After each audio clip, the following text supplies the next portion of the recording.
A very good morning and Om Shanti to all of you.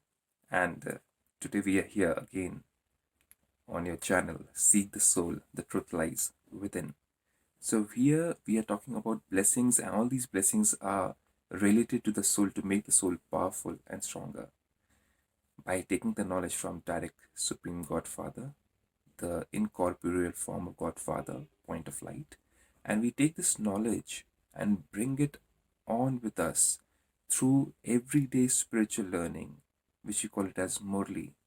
And in Brahmakumaris organization or institution or universal college or a spiritual university, here we get everyday blessing. So today is the ninth day of blessing, and it is connected to one of the blessings which we had discussed regarding world transformation. How do we become servers who are altruistic servers, right? So God the Father again tells us that to become a true server, what qualities do we need here? So let's go ahead.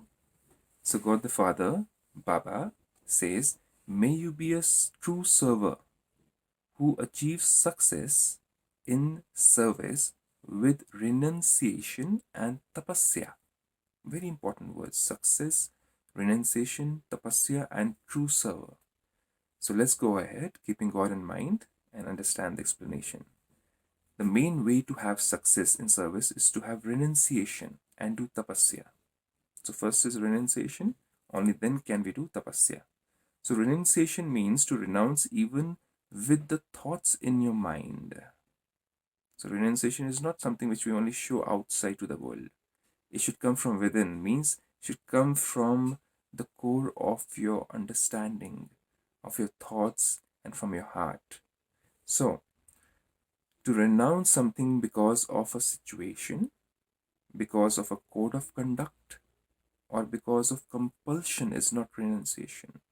For example, somebody joins the armed forces, and then that person joins the armed forces because you're getting a regular salary, right? You'll be completely taken care of by the government.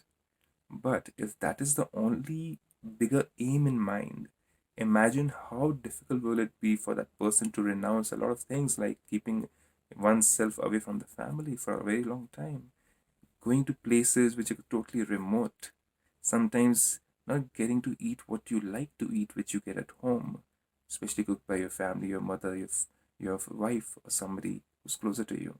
So all those things have to be renounced so as to do service to the country. Similarly, a mother has to renounce so many things as soon as the child is born. The night's sleep is gone. Your own life is focused upon the child, so you can't think about roaming around and going around and meeting friends and being in party, being in get-togethers. You have to renounce that. Renouncing sometimes your own aspirations for a couple of years of you wanting to be somebody in life, going ahead in education or going ahead and taking a job. All those things have to be renounced. But if the purpose is very high, then the renunciation doesn't feel like that I have to do it. Why? Because of a situation. Oh, I didn't want to be in this situation. I didn't want to be in the armed forces. I didn't want to be a mother, but it happened. So I have to now be in this situation and do it because of a code of conduct. Oh, that's what everybody does when they join the armed forces. I have to do it because everybody does it, right? Or because of compulsion that I have joined it, I have a baby now, I have to do it. There's no other way. What will people think? What will people do when they see me doing this thing? So, all these conditions don't make us a true renunciate. It doesn't come from the mind and the heart or the feelings of doing something greater.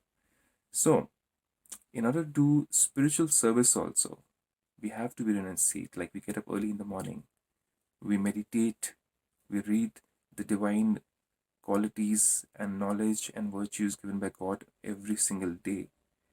At the same time, we give up so many things when it comes to food. We sometimes give up a non-vegetarian food on a spiritual journey.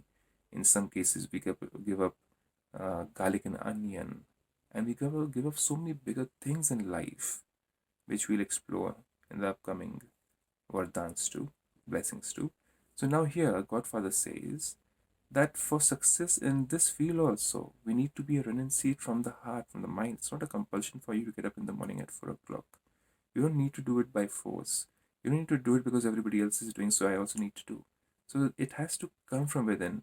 And now, what are the reasons which we can consider for it to come from within is, so Godfather says to renounce something because of situation, because of a code of conduct, or because of compulsion is not renunciation, but it is to be a renunciate even of your thoughts while being an embodiment of knowledge. Why am I doing it?